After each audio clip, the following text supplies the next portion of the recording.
Hello, this is Dr. Wagner for CIS 129. So this is basically a starter video to get you started on your final project. So I'm going to say for your final project, open up Dr. Java again and start building this. Now, so for the final project, I'm basically going to ask for this assignment that you solve it using using all the tools throughout the semester. So this one, I actually don't give you the algorithm I want you to solve. What I want you to do is figure out the algorithm yourself and then use your tools throughout the semester to actually solve this algorithm. Now this algorithm actually isn't too difficult.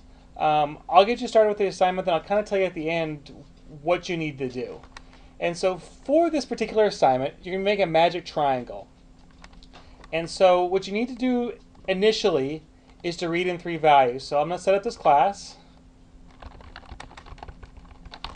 It's a public class. I'll call this just magic triangle.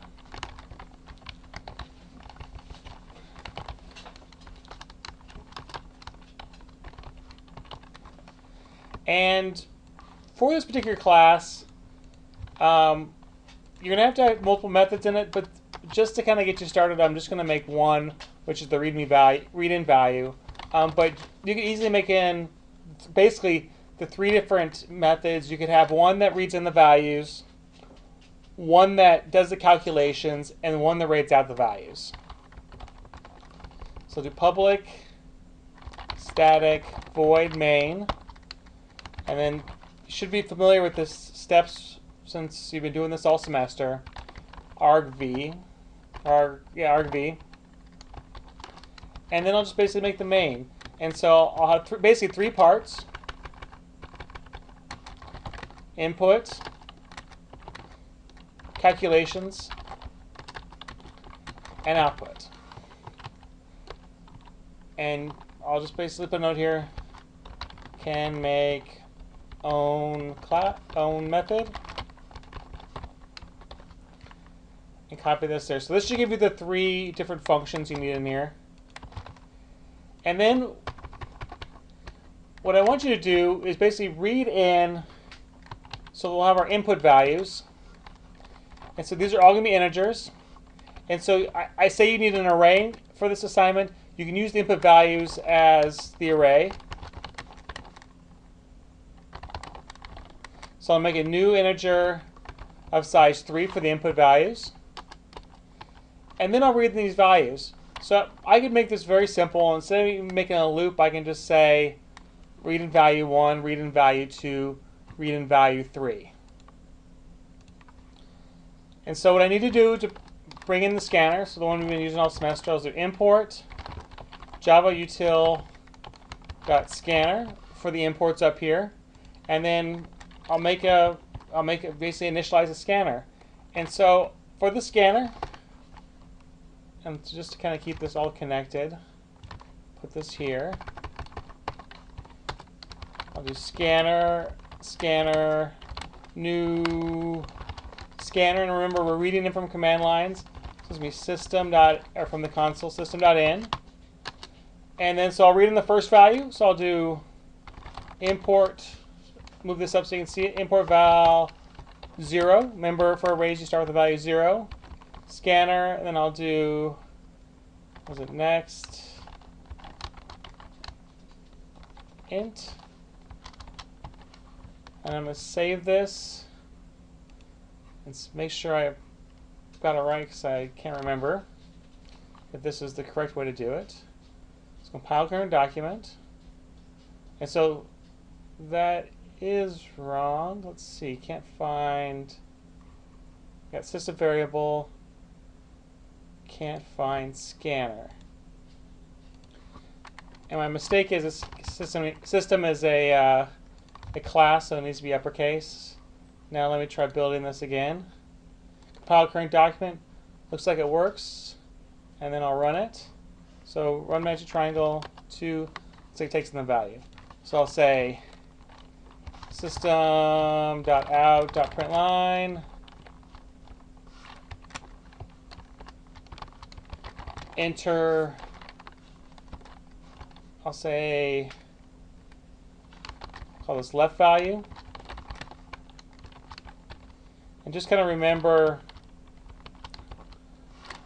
what the order is when you do the actual calculation. And then I'll do just basically copy and paste this. So you want to kind of copy and paste the magic, so right value, and then I think this is called in the assignment bottom value. So I cut and paste these values, and then I also need to make sure I change these values. So this is going to be 0, 1, and 2. So this basically reads in all the values.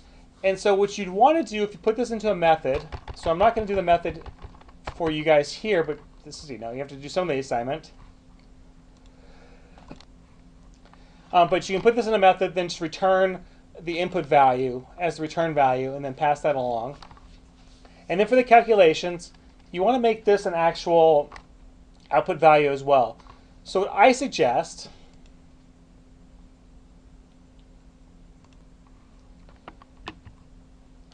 is you read the file I linked in here before, and then just click on the input value, and then notice how we have this basic description. Now, there's basically going to be 3 solutions to your problem.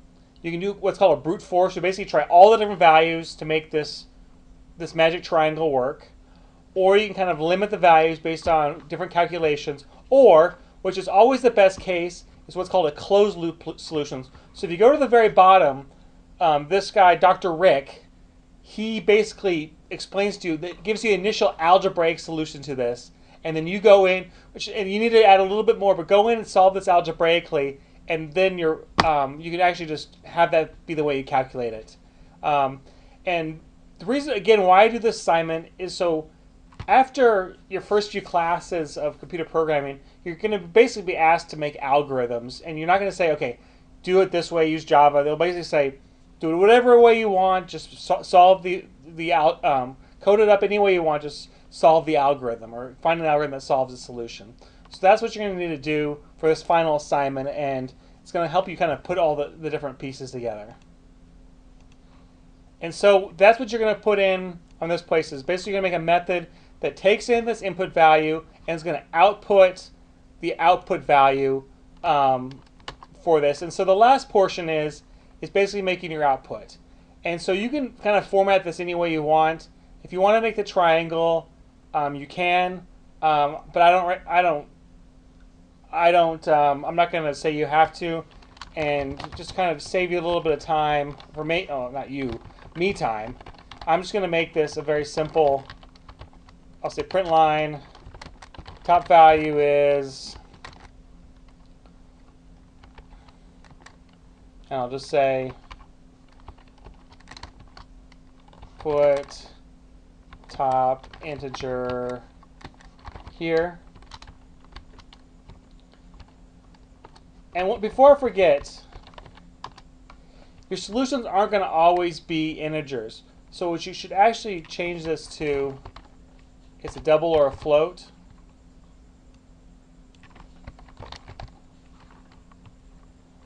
So I think this is next.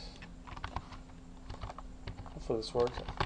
I haven't checked this out. I forgot that, because some of the values won't be. Some of the values might be halves. So let's see if this actually runs. Oh.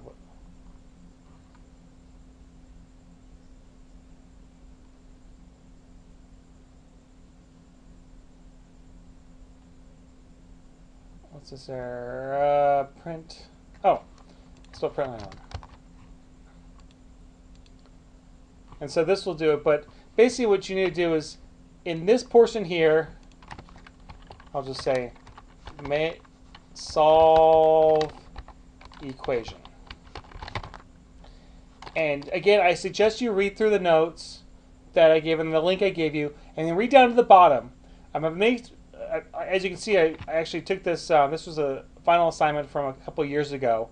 But basically, I had students that they never read down to the bottom, and they're like, "Oh, Dr. Wagner, how do you solve this?" And I said, "There's an algebraic solution. It's down at the bottom, and so just do the math, and it should be a pretty easy solution. So I'm going to post this code up on the class website, and I'll post this video, obviously, since you're watching it. And hopefully, if you have any questions, let me know. And again, this final assignment's due on the last day of class.